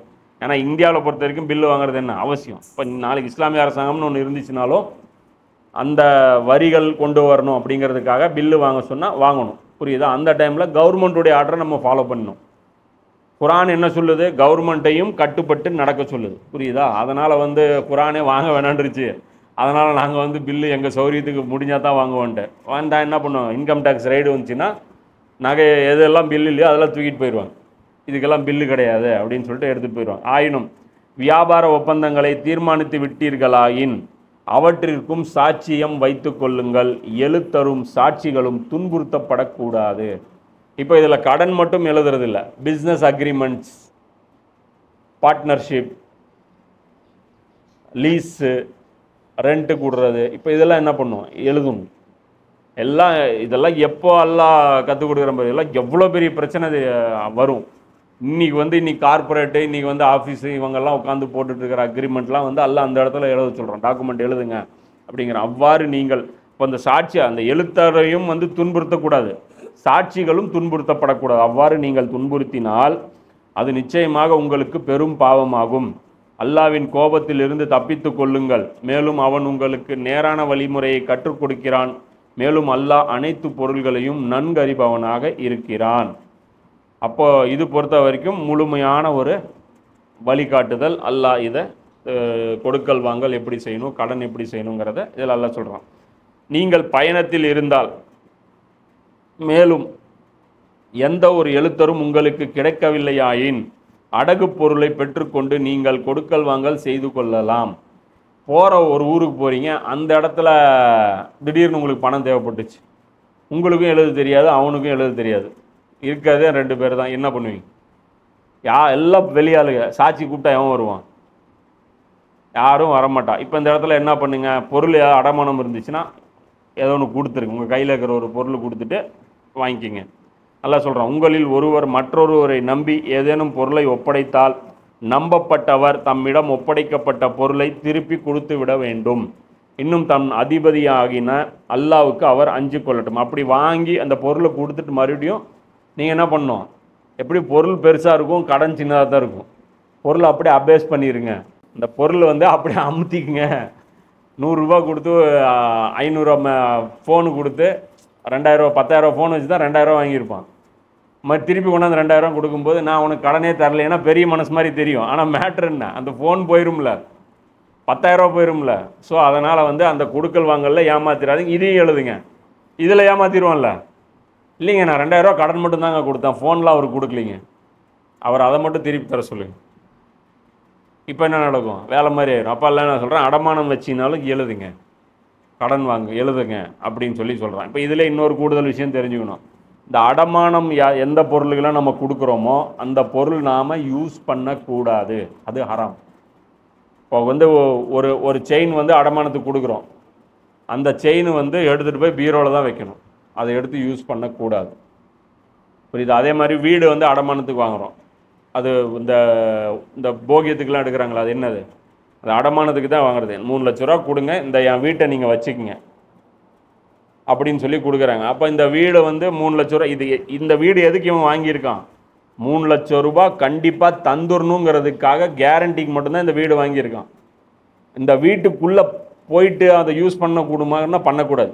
அப்போ அவன் என்ன தான் பண்ணணும்? வீட்டு வாடகை வேற ஒருத்தருக்கு வாடகை கொடுத்துடணும், இந்த கடனுக்கு வாங்கினவன். அப்போ அந்த வீட்டு வாடகை அந்த இடத்துக்காரருக்கு போயிடணும். சும்மா உங்கள்கிட்ட கேரண்டிக்கு மட்டும்தான் அந்த வீடு இருக்கும். ஏன்னா கடன் நாளைக்கு தரல அப்படின்னா அந்த வீட்டை காமிச்சு நீ கடன் கேட்கலாம், அல்லது ஒரு கோர்ட்டில் போய் எனக்கு இவன் தரமாட்டேங்கிறான், இந்த வீட்டை விற்று எனக்கு தர வேண்டிய பணத்தை கொடுத்துருங்க அப்படின்னு சொல்லி நீ கேஸ் போடலாம். அந்த வீட்டை நீ பயன்படுத்தக்கூடாது. இது ஒரு தனி சப்ஜெக்ட், எது இதெல்லாம் பயன்படுத்தலாம், எது இதெல்லாம் பண்ணக்கூடாதுன்ட்டு. புரியுதா? இப்போ இதுக்கெல்லாம் இதுக்கெல்லாம் நீ கை காசு போடுறியோ அதெல்லாம் பயன்படுத்தலாம். உதாரணத்துக்கு இப்போ ஆடு அடமானம் வச்சுருக்கா, இப்போ நீ ஆடுக்கு நீ இது பயன்படுத்தலாமா? பயன்படுத்தலாம். ஆடு கொடுக்குற பால் நீ குடிக்கலாம். ஏன்? ஆட்டுக்கு நீ தீனி போடுற இல்லைன்னா சும்மா சரி நான் தீனியும் போட மாட்டேன்னா நீதியாக நடக்கிறேன்னா ஆடு செத்து போயிடும்.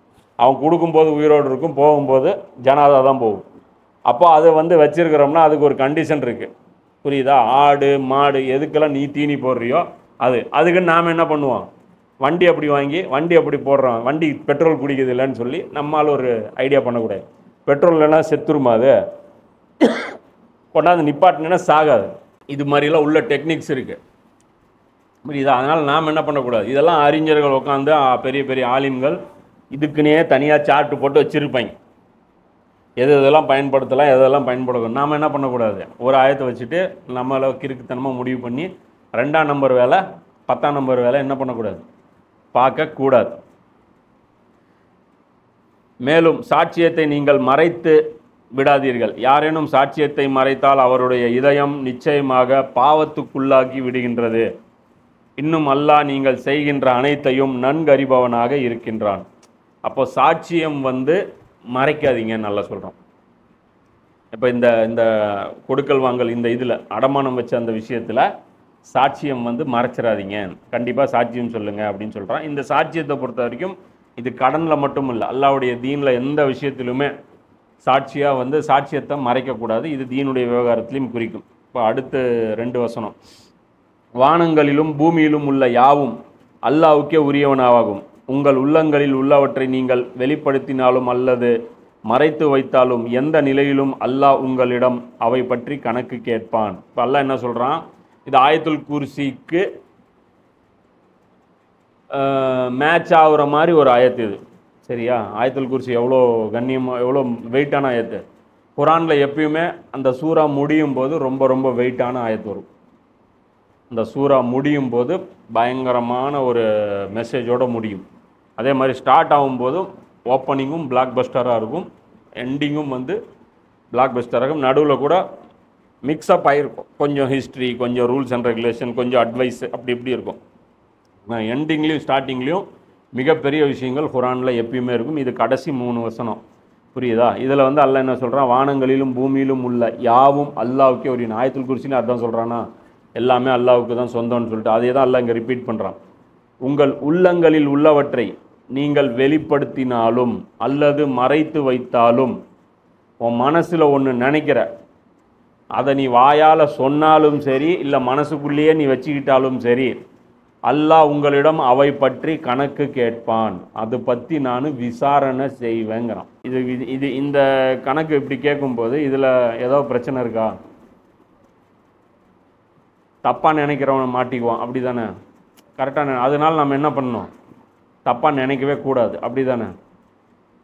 அப்படி தானே? தப்பாக நினைக்கக்கூடாது. நினைக்காமல் இருக்க முடியுமா? புரியுதா? கோபம் வருது, வர்ற கோபத்துக்கு இவனை பிடிச்சி தூக்கி போட்டு மிதிக்கணும்னு தோணுது. அடித்தாதான் பிரச்சனை. அந்த கோபம், அந்த மனசு வருது, கோபம் வருது, ஆனால் அடிக்கலை. ஆனால் அவன் எல்லாம் என்னங்கிறான், அடிக்கணும்னு நினச்சாலே நான் குற்றம் பிடிப்பேங்கிறான். இப்போ என்ன ஆகும்? எத்தனை பேர் தேருவோம் இதில்? புரியுதா?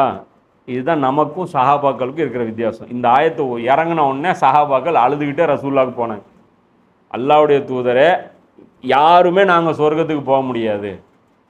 இந்த ஆயத்து என்ன சொல்லுது, மனசில் நீ வச்சுக்கிட்டாலும் சரி, அதை செயலில் கொண்டாந்து நீ காமிச்சேனாலும் சரி. எவனோ ஒருத்தன் ஒரு நகையை ஒருத்தி போட்டு வரா, ஆஹா இவெல்லாம் நகையை போட்டிருக்கா, இப்போ தீய எண்ணம்.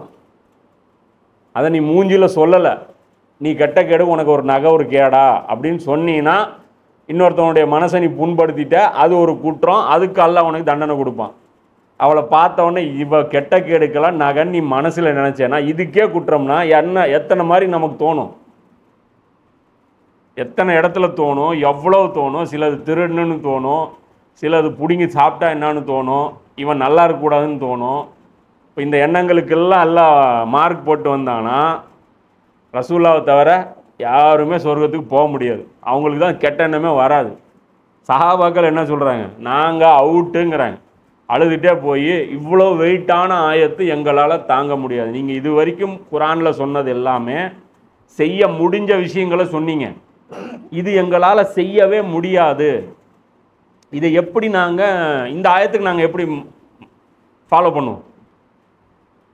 நாளையிலேருந்து நீங்கள்லாம் தப்பாக நினைக்காதீங்கிறது. தப்பாக நினைக்காம எப்படி இருக்கிறது? வந்துடுத மைண்டில், அது நம்ம யோசிக்கிற முன்னாடியே வந்துடுது. இப்போ என்ன பண்ணுது? இப்போ நம்ம வண்டி ரோட்டில் போனால் கூட என்ன பண்ணுவோம், நம்ம முன்னாடி ஒருத்தன் புர்ரண்டு இப்படின்னு போனால் என்ன வச்சு ஒரே மிதி விட்டனா நாய் அப்படியே உளுந்துட்டு போய் சாவானு. அப்போ செத்த சாகடித்த குற்றம். ஏன்னா நினச்சிட்டு இல்லை, எண்ணத்துக்கு தானே கூலியே. அவன் நல்லா இருக்கக்கூடாது நீ நினச்சி சாகடிக்கணும்னு நினச்சல, கையில் சிக்கியிருந்தா நீ பண்ணியிருப்பேன்னு நல்லா எழுதுனான்னு.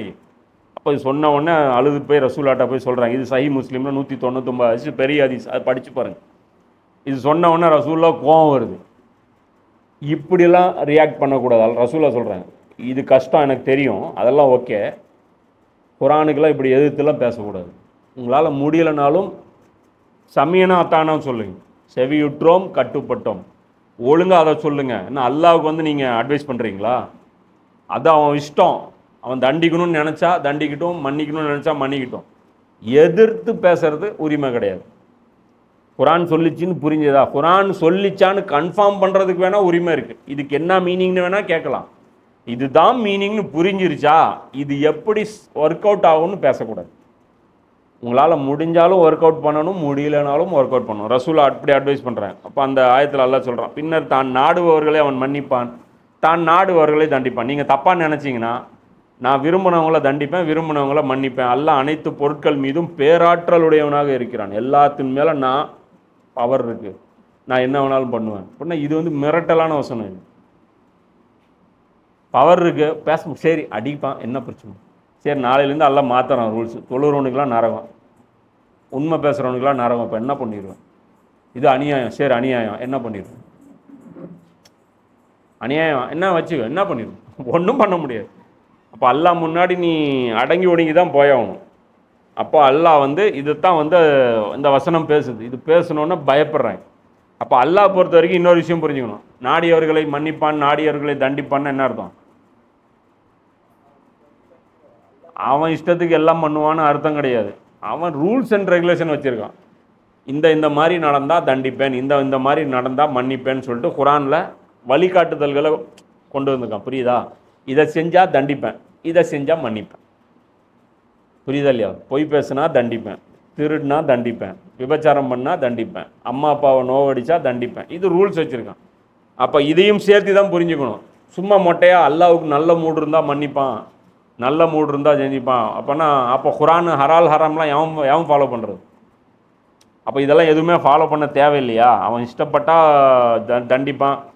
இது என்ன ஒரு கொடுங்கோல் ராஜா மாதிரி அல்லாஹ் அந்த மாதிரி எடுத்துக்கக்கூடாது.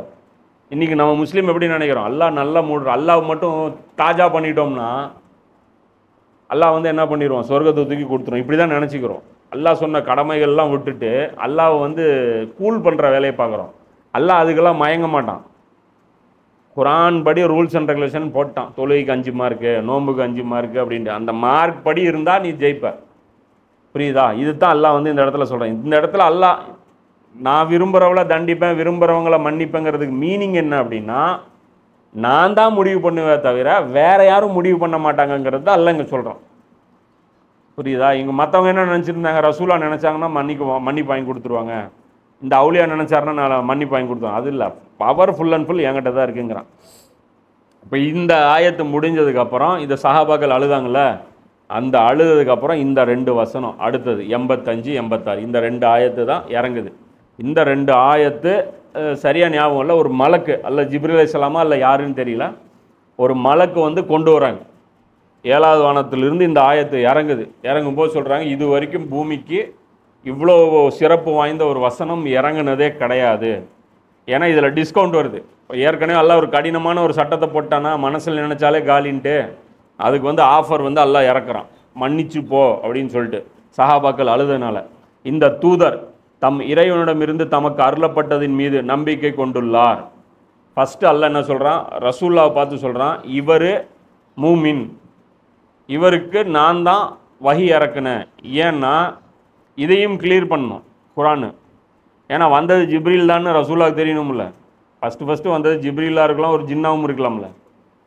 அதுதான் இன்றைக்கி உலகத்தில் எல்லோரும் என்ன சொல்கிறாங்க, ரசூல்லாவுக்கு வந்து இறை தூதர்னு நிறைய முஸ்லீம் அல்லாதவர்கள் என்ன சொல்கிறாங்க, வந்ததெல்லாம் மலக்கு கிடையாது, பேய் வந்து சாமி ஆடுவாங்கள்ல கோயிலெலாம், அது மாதிரி வந்துருச்சு, அதில் வந்து அவர் பாட்டுக்கு ஒன்று கிடக்க ஒன்று சொன்னார் அப்படின்னு சொல்லிட்டு நிறைய பேர் கட்டுக்கதை சொல்கிறாங்க. அப்படி சொன்னவன் ஒருத்தன் யார், சல்மான் ருஷ்டின்னு ஒருத்தன் முஸ்லீம், அவன் கூட அந்த மாதிரி சொன்னான். அப்போ அதெல்லாம் முதல்ல அல்லாஹ் சர்டிஃபிகேட் கொடுக்குறான், இது நான் இறக்கி வைத்தது, என் தூதரிடம் நான் இறக்கி வைத்தது, அவரை ஏற்றுக்கொண்டவர்களும் அந்த வழிகாட்டுதலின் மீது நம்பிக்கை கொண்டுள்ளனர்.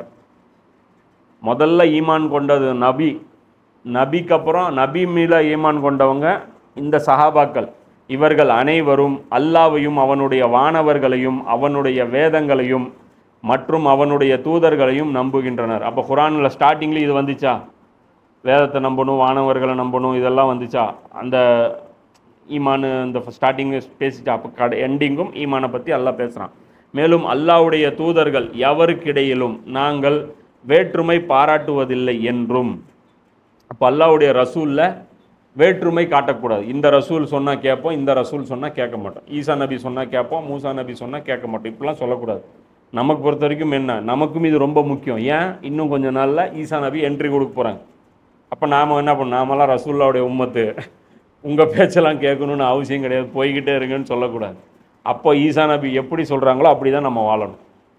அவங்க வரணும், போகணும். ரசூல்லாவுக்கு எவ்வளோ மரியாதை கொடுத்தோமோ அவ்வளோ மரியாதை அவருக்கு கொடுக்கணும். புரியுதா? ஏன்னா ஒர்க்கர் யாருடைய ஒர்க்கர்? அவர் அல்லாவுடைய ஸ்டாஃப். இவர் யார்? அல்லாவுடைய ஸ்டாஃப். அல்லாவை பொறுத்த வரைக்கும் இவங்க எல்லாரும் சமம் தான். நமக்கு பொறுத்த வரைக்கும் என்ன, இவர் மேலே ரொம்ப முகப்பத்து இருக்கும். ஈசா நபி யாராவது திட்டினா கூட நமக்கு அவ்வளோ பெருசாக இன்றைக்கி கோபம் வர்றதில்ல. நாத்தியர்கள் ஈசா நபியை திட்டுறாங்க, பைபிளை எரிக்கிறாங்க, நமக்கு பெருசாக ரியாக்ட் பண்ணுறது. ஆனால் ரசூல்லாவை திட்டினா நம்மளால் தாங்க முடியாது. ஆனால் ஆக்சுவலாக எப்படி இருக்கக்கூடாது, நமக்கு இப்படி இருக்கக்கூடாது, சமமாக இருக்கணும். ஈசா நபியையும் ரசூல்லாவையும் சமமாக நாம் நினைக்கணும்.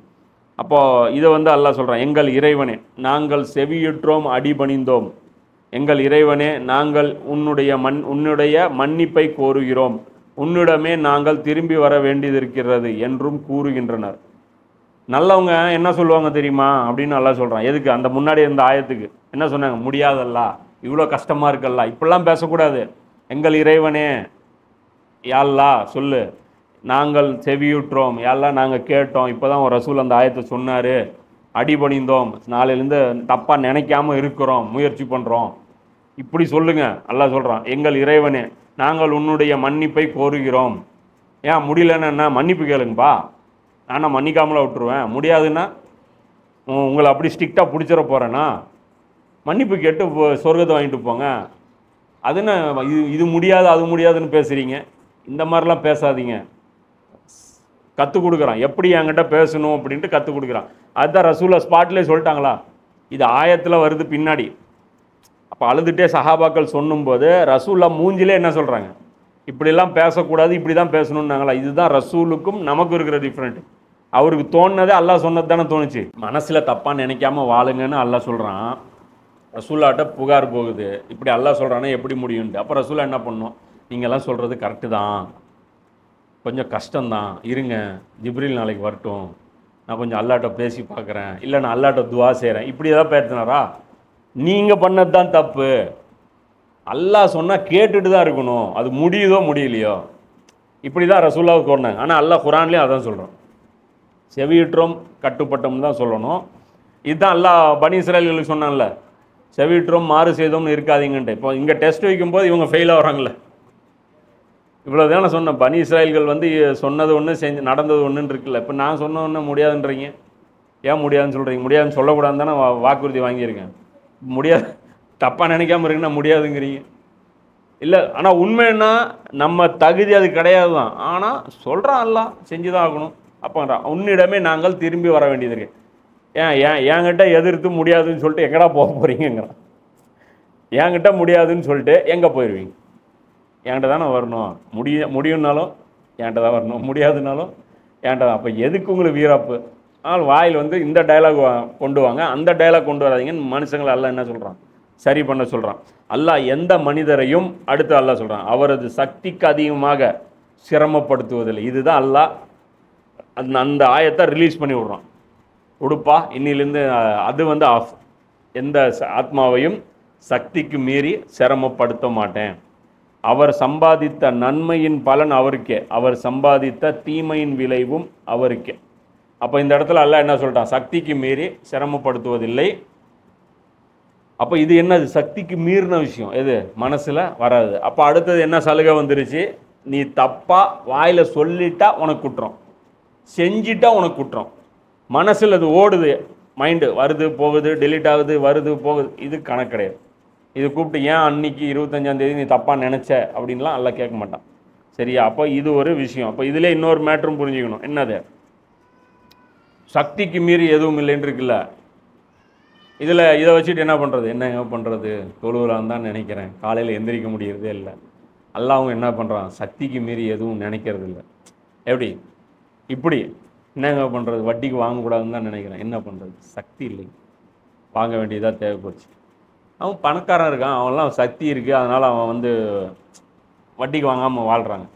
என்ன பண்ணுறது, நம்ம சூழ்நிலை அப்படியே இருக்குது. அப்படி இதெல்லாம் டாவு, ஷரியத்தில் இல்லை. இது வந்து இந்த விஷயத்துக்கு மட்டும்தான் சொல்லப்பட்டது. எது நம்மளால் கண்ட்ரோலே பண்ண முடியாத விஷயம். ஆசைப்படாத, பணத்து மேலே ஆசை வருது, இப்போ என்ன பண்ணுது, ஆசைப்படாதேன்னு நான் பட்டுட்டேன். இப்போ இது சக்திக்கு மீறின விஷயம், அதுக்கு மேலே என்ன பண்ணக்கூடாது. அதுக்கு தான் வந்து அல்லாஹ் வந்து குற்றம் பிடிக்க மாட்டாங்கன்னு எடுத்துக்கணும். இதில் பொறுத்த வரைக்கும் இதில் இன்னொரு கூடுதல் விஷயமும் இருக்கணும். என்ன, பெரிய பெரிய பொறுப்பெல்லாம் நமக்கு சுமத்தி இருக்கான். என்ன, இந்த உலகத்தில் தீமையை ஒழிக்கணுன்ட்டு. இப்போ இந்த நம்மளால் ஒழிக்க முடியல, இப்போல்லாம் கூப்பிட்டு நீ இருக்கும்போது இவ்வளோ தீமை நடந்துச்சு, நம்மளை போட்ட சாகடிச்சிருவானா பார்ப்பான். இவனுக்கு எவ்வளோ சக்தி இருந்துச்சு, இவன் எவ்வளோ இடத்துல இருந்தான், இவனால் என்ன பண்ணியிருந்திருக்க முடியும், குறைஞ்சபட்சம் இந்த தப்புன்னு பேசியிருக்க முடியும். புரியுதா? அதையாவது நீ செஞ்சியா, இது பார்ப்பான். சரி நீ போயிரு அப்படிம்பான். பெரிய சக்தி இருக்க அந்தந்த இடத்துல இருக்கிறவங்க அந்தந்த பொறுப்பை கரெக்டாக நிறைவேற்றணும். அல்லாஹ் எந்த மனிதரையும் அவரது சக்திக்கு அதிகமாக சிரமப்படுத்துவதில்லை. நம்பிக்கை கொண்டவர்களே, நீங்கள் இவ்வாறு இறைஞ்சுங்கள், எங்கள்கிட்ட துவா கேளுங்க. எங்கள் இறைவனே, நாங்கள் மறந்து போயிருந்தாலும் தவறு இழைத்திருந்தாலும் நீ எங்களை குற்றம் பிடிக்காதே. இப்படி துவா கேளு. மறந்து நாங்கள் ஏதாவது தப்பு பண்ணாலோ அல்லது வேணும்னே செஞ்சிட்டாலோ எங்களை மன்னிச்சிரு. இதுதான் அல்லாஹ் கற்றுக் கொடுக்க சொல்கிறேன். இந்த துவா அவனே கற்றுக் கொடுக்க சொன்னதுக்கப்புறம் இதை அல்லாஹ் கண்டிப்பாக ஏற்றுக்குவோம். இதுதான் ரசூலுல்லாஹ் என்ன பண்ணுறாங்க, இந்த கடைசி 2 ஆயத்து இருக்குல்ல, 285 286, இது தூங்கும்போது இது டெய்லி படுக்கும்போது என்ன பண்ணும், இந்த ஆயத்தை ஓதி படுத்துட்டு தூங்கணும். அப்படியே செத்தாலும் என்ன நடக்கும், ஏன்னா கடைசியாக தௌபா செஞ்சுட்டுல செத்து இருக்கும், அதில் என்ன ஆயிரும், அதுவே பாவம் மன்னிப்பாக அமைஞ்சு அது நாம் சொர்க்கத்துக்கு கொண்டு போயிடும். சரி, அப்போ இந்த இடத்துல அல்லாஹ் என்ன சொல்கிறான், இந்த மாதிரி கற்றுக் கொடுக்குறான். எங்கள் இறைவனே, மேலும் எங்களுக்கு முன் சென்றோர் மீது நீ பாரத்தை சுமத்தியது போல் எங்கள் மீதும் பாரத்தை சுமத்தி விடாதே. இந்த ஆயத்தெல்லாம் என்ன சொல்கிறான், எங்கள் இறைவனே, எங்களுக்கு முன் சென்றோர் மீது நீ பாரத்தை சுமத்தின. என்ன பாரம் சுமத்தின? தூர்மலையை தூக்கி தலையில் போட்டன. கஷ்டமான ஷரியத்து கொடுக்கப்பட்டுச்சு, பொறுப்பு அதே அளவுக்கு தான் நம்ம மேலேயும் அந்த பாரம் சுமத்தப்பட்டிருக்கு. அங்கே போய் ஃபிரோனோட மோதுன்னா இன்றைக்கி நம்ம ஒரு ஃபிரோனோட நம்மளை மோத சொன்னோம். அந்த பாரம் பொறுத்த வரைக்கும் மாறல. எது மாறிடுச்சுன்னா அல்லாஹ் சம்மந்தப்பட்ட டிபார்ட்மெண்ட் இருக்குது, தொழுகிறது, நோன்பு வைக்கிறது, இந்த மாதிரி ஹலால் ஹராம் விஷயம், இது அவங்களுக்கு ரொம்ப ஸ்ட்ரிக்டாக இருந்துச்சு, நமக்கு கொஞ்சம் லைட்டாக கொடுத்துருக்கான். ஏன், நாம் செல்ல பிள்ளைங்க அல்லாவுக்கு, அப்படி தானே? அதனால் அல்லாஹ் நம்மளெல்லாம் கொஞ்சி கொலாவனா அவங்களெல்லாம் செருப்படி அடித்தான். ஏன்னா அவங்களுக்கு நபிமார்கள் லைவில் இருந்துகிட்டே இருந்தாங்க. மூசா நபியிலிருந்து ஈசா நபி வரைக்கும் நபி இருந்துக்கிட்டே இருந்தாங்க. அதனால் ஷரியத் ரொம்ப ஸ்ட்ரிக்ட்டு. நபி முன்னாடி தப்பு நடக்கக்கூடாது, நபி இல்லாத போது தப்பு நடந்தால் பிரச்சனை கம்மி, நபி இருக்கும்போது தப்பு நடக்கும். இப்போ இன்றைக்கி நமக்கு இருக்கிற டிஸ்கவுண்ட் ஆஃபர் என்ன, நபி லைவில் இல்லை, நபி இருந்தோம்னா இந்நேரம் நாம் அழிக்கப்பட்டிருப்போம். இன்றைக்கி இந்த உம்மத்து இருக்கிற ஸ்டேஜுக்கு பூமிக்கு மேலே கண்டிப்பாக இருக்க மாட்டோம். ஒன்று சொருகி இருப்போம், இல்லைன்னா கடலை பிளந்து உள்ளே விட்டுருப்போம், சுனாமி வச்சு அடிச்சிருப்போம், இல்லை ஆது சமுதாயம் இடி உளுந்த மாதிரி இடிக்கு உளுந்துருக்கும். இந்த சமுதாயம் இப்படி நாசமாக போயிருக்கும். இது ஏன் அல்லாஹ் அதனால தான் நபி இல்லாதனால அல்லாஹ் இந்த வார்த்தையை, இந்த துவாவை குரானில் கொண்டு வந்துட்டான். இது நாம் கேட்கலன்னு வச்சுக்கோ, குரானில் நமக்கு பிடிச்ச சலுகைலாம் கிடச்சிருக்காது. அதனால் இது எவ்வளோ பெரிய கிஃப்ட் இந்த ஆயத்துன்னு பார்த்துக்கோ. அப்போ அவங்களுக்கு ஷரியத்து எவ்வளோ டிஃபிகல்ட்டாக இருந்துச்சு. நம்ம நோன்பு என்னைக்கு வைக்கிறோம், சுபு தொழுகையிலேருந்து மகரிப் வரைக்கும் வைக்கிறோம். அவங்க அப்படி இல்லை, மகரிபில் சஹர் இஃப்தார் பண்ணுறாங்களே அதுதான் அவங்களுக்கு சஹரு, அதோடு முடிஞ்சிது. அவங்க இஃப்தார் பண்ணாங்களே அதுதான் சஹரு. இஷா தொழுதுட்டாங்கன்னா தொழுகையிலேருந்தே கண்டினியூ, அவ்வளோதான். அப்புறம் நீ தண்ணி குடிக்கக்கூடாது, அடுத்த நாள் தான் மறுபடியும் நீ இது பண்ணணும். இப்போ அதில் நோம்பில் இன்னொரு விஷயம் நமக்கு என்ன சொல்லணும்ல, கெட்ட விஷயம் பேசாமல் இருங்கன்னா, அவங்களுக்கு பேசவே கூடாதுன்ட்டான். வியாபாரமும் பேசக்கூடாது. அப்போ ஒரு மாதம் பேசாமல் இருந்தேன், நைட்டு மட்டும்தான் அவங்க பேசுவாங்க, மகரிப் டு இஷா மட்டும்தான் பேசுவாங்க. நாளைக்கு 5 மணிக்கு வரேன், அவ்வளோதான். இது இப்போவே சொல்லிடணும், காலையில் பேச முடியாது. ஃபோன் பண்ணி எத்தனை மணிக்கு வரேன்னு கேட்க முடியுமா? அப்போ நினச்சி பாரு, வாழ்க்கை எவ்வளோ டிஃபிகல்ட்டாக இருக்கும் அவங்களுக்கு. அது மாதிரி அவங்களுக்கு நிறைய இருந்துச்சு. அதே மாதிரி நமக்கு ஜும்மா தொழுகையில் அந்த 1 மணி நேரம் மட்டும்தான் நம்ம வியாபாரம் செய்யக்கூடாது. அவங்களுக்கு சனிக்கிழமை ஃபுல்லாகவே அதில் ஏகப்பட்ட விஷயம் சொல்கிறாங்க. அதெல்லாம் எவ்வளோன்னு டீட்டெயில் எனக்கு தெரியல. பெண்கள் சமைக்க கூட மாட்டாங்களாம். அன்றைக்கி பெண்களுக்கு அது வேலை இல்லை, அந்த வேலையும் செய்யக்கூடாதுன்றது. அப்போ வீட்டில் சமையல் கூட என்ன முன்னாடியே சமைச்சு வச்சிடணும், இல்லை பழைய சாப்பாடு தான் வச்சுருக்கணும்.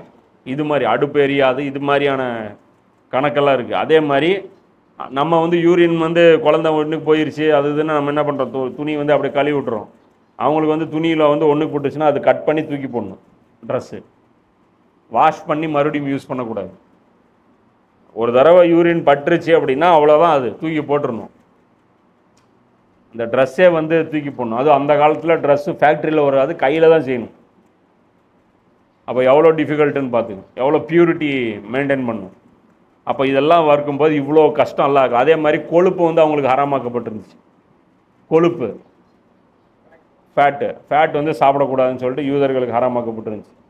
அது எவ்வளோ டிஃபிகல்ட்டு. இப்போ கறியிலேருந்து கொழுப்பு தனியாக பிரித்து எடுத்து அதை கொட்டணும். இன்னும் சொல்லப்போனால் அதுதான் போட்டால் தான் டேஸ்ட் வரும். பிரியாணிக்கு, அதுக்கு, குழம்புக்கு, எல்லாத்துக்கும் கொழுப்பு தான் டேஸ்ட் வரும். இப்போ கொழுப்பு சாப்பிடக்கூடாது, இதெல்லாம் அவங்களுக்கு இருந்துச்சு. அப்போ அந்த சலுகைலாம் அதெல்லாம் நமக்கு கொடுத்துருந்தான்னு நாம் அவ்வளோதான். அது அல்லாஹ் கடைசியாக சொல்கிறான், எங்கள் இறைவனே, மேலும் நாங்கள் தாங்க இயலாத பாரத்தை எங்கள் மீது சுமத்தி விடாது, எங்களால் முடியாத அளவுக்கு சுமத்திடாது. நானே வக்கு இல்லாமல் இருக்கேன், ஏன்னா போய் ஏன்டா இந்த அநியாயம் நடக்குது, அந்த அநியாயம் இதெல்லாம் தடுக்கலையான்னு என்கிட்ட கேட்டுறாத, என்னாலே முடியாது, எங்களை பொறுத்தருள்வாயாக, தயவு செஞ்சு எங்களை மன்னித்து எங்களை சகிச்சுக்கோ, எங்களுக்கு பூமியில் சொருகிறாத, எங்கள் மேலகி ஏதோ ஒரு மலை இறக்கிறாத, எங்களுக்கு மன்னிப்பு வழங்க, கண்டிப்பாக எங்களுக்கு சொர்க்கத்தையும் கொடுத்துரு, எங்கள் மீது கருணை பொழிவாயாக, எப்படியாவது எங்கள் மேலே ரஹமத்து. அதான் சொன்னல, சொர்க்கத்திலேருந்து ஒருத்தன் வெளியே வரான்ல கடைசியால், என்ன கண்டிஷனில் வெளியே வரான் அவன், நீயே எங்கள் பாதுகாவலனாக இருக்க, தயவு செஞ்சு எங்களை காப்பாற்று. இப்படிப்பட்ட அல்லாவை விட்டுட்டு நம்மால் தர்காவுக்கு போகிறாங்களே, இவங்களை எவ்வளோ முட்டாளுன்னு சொல்கிறது. இந்த தர்காவுக்கு போகிற ஆட்கள் தயவு செஞ்சு அல்லாவை படித்தாங்கன்னா போகிறதுக்கு அவங்களுக்கு மனசே வராது. இவ்வளோ பெரிய இறக்க குணம் இருக்க ஒருத்தனை விட்டுட்டு நம்ம எங்கே போய் போகிறோம்? சத்தியத்தை நிராகரிக்கும் மக்களுக்கு எதிராக வெற்றி கொள்ள எங்களுக்கு உதவி செய்வாயாக. அப்போது இந்த வேலை வந்து நமக்கு என்றைக்குமே இருக்குது. எது? இந்த நிராகரிக்கும் தான் சொன்னல, உலகத்துடைய நிர்வாகம் சத்தியத்தை நிராகரிக்கக்கூடிய ஒரு கூட்டத்திடம் இருக்கும். அந்த கூட்டத்திடமிருந்து நிர்வாகத்தை சத்தியத்தில் இருக்கிறவங்க என்ன பண்ணணும்? எடுத்து அதை நடத்தி அந்த மக்களை நிம்மதியாக வாழ வைக்கணும். இது மிகப்பெரிய ஒரு கடமை. இந்த கடமை செய்யும்போது அவங்க நமக்கு எதிராக செயல்படுவாங்க. அப்போ இந்த மோதலில் நமக்கு அல்லாவுடைய உதவி தேவை, இல்லைன்னா நாம் காலியாயிருவோம். அல்லாவுடைய உதவி புரியுதா நான் சொல்கிறது? அல்லாவுடைய தீனை நிலைநாட்டுவதற்கு, இக்காமத்தே தீனுக்கு நாம் செயல்படும் போது காஃபிர்கள், ஏன்னா ஆல்ரெடி அவங்ககிட்ட இருந்தால் நீ அந்த நிர்வாகம் வந்து நம்ம கேட்க போகிறோம். அந்த நிர்வாகம் அவங்க வச்சு நடத்திட்டு இருக்கிறாங்க. அந்த நிர்வாகம் வந்து நீங்கள் வச்சிருக்கக்கூடாது, அது நேர்மையாக நடத்துகிறவங்க தான் நடத்தி வச்சுருக்கணும் அப்படின்னு சொல்லி அந்த இது வரும்போது அவங்க விடுவாங்களே? சும்மா விட மாட்டாங்க, சண்டைக்கு வருவாங்க. அப்போ சண்டைக்கு வரும்போது இன்றைக்கி என்ன நடக்கும்? அல்லாஹ் சொல்கிறான், நிராகரிக்கும் மக்களுக்கு எதிராக வெற்றி கொள்ள எங்களுக்கு உதவி செய்வாயாக. இந்த போராட்டத்தின் போது தான் இந்த வெற்றிங்கிற அந்த உதவியை நமக்கு தேவைப்படும். இல்லைன்னா சும்மா இருக்கிற மற்ற முஸ்லீம் அல்லாதவர்களோட நமக்கு என்ன பஞ்சாயத்து இருக்குது? ஒரு பஞ்சாயத்தும் இல்லை. இந்த நிர்வாகத்தில் இருக்கிறவங்களோட மட்டும்தான் நமக்கு என்ன இருக்குது? கான்ஃப்ளிக்ட் இருக்குது. அது மட்டும்தான் நமக்கு பிரச்சனை அப்படிங்கிறது முடியுது. இது வந்து கடைசியாக இந்த போர்ஷன் இருக்குல்ல, எது? காஃபிர்களுக்கு, நிராகரிக்கும் மக்களுக்கு எதிராக வெற்றி கொள்ள எங்களுக்கு உதவி செய்வாங்க. இது தாலூத்துடைய அந்த கூட்டம் கேட்ட துவா. இந்த கோலியாத்தை ஜெயிக்கிறதுக்கு போகும்போது அவங்க இந்த துவாவை கேட்டாங்க. அந்த துவாவோட பக்ரா அத்தியாயம் முடியுது. அல்ஹம்துலில்லாஹ். இதோட 39வது பாட்டு, 39 பகுதியை நம்ம என்ன பண்ணியிருக்கோம்? கவர் பண்ணியிருக்கோம். இது வந்து பக்ரா முடியுது. மறுபடியும் நீங்கள் என்ன பண்ணணும்? சொன்னல, நீங்கள் பண்ண மாதிரி ரிப்பீட் பண்ணி அதை நீங்கள் படித்து பாருங்கள். படிக்கும்போது பக்ரா இப்போ உங்களுக்கு புரியுதான்னு. ஏன்னா பக்ரா ஃபுல்லாக கிளாஸ் நடத்தியாச்சு. எந்தெந்த கிளாஸில் இப்போ எந்த இடத்துல உங்களுக்கு முட்டுதோ அந்த இடத்துல நீங்கள் அந்தந்த வால்யூமில் எடுத்து பார்த்தீங்கன்னா, இப்போ நம்ம சேனலில் அப்லோட் பண்ணியிருக்கோம். ஒவ்வொரு இடத்துலையும் ஒவ்வொரு பாட்லேயும் எந்த ஆயத்துலேருந்து எந்த ஆயத்து வரைக்கும் விளக்கம் இருக்குன்னு முன்னாடியே இருக்கும். அதில் பார்த்து எதில் என்ன இருக்குதுன்னு சொல்லி பார்த்து நம்ம இது பண்ணிக்கணும். சரியா? அது பார்த்து ஸ்டடி பண்ணுங்கள். குரானுங்கிறது நம்ம மைண்டில் ஃப்ரெஷ்ஷாக இருக்கணும். ஒவ்வொரு ஆயத்தும் நம்ம மைண்டில் ஃப்ரெஷ்ஷாக இருக்கணும். இப்போ நம்ம படித்த ஆயத்து எல்லாம் காமிச்சு இந்த ஆயத்து என்ன பேசுதுன்னு கேட்டால் நமக்கு மைண்டில் இருக்கணும். புரியுதா? அந்த விளக்கங்கள் நமக்கு இருக்கணும். இதுதான் கரெக்டான வாழ்க்கை. ஒரு முஸ்லீமாக வாழ்கிறதுனா இப்படி தான் இருக்கணும். சரியா? வாக்கிர் தாவானா அனில் அல்ஹம்துலில்லாஹி ரப்பில் ஆலமீன்.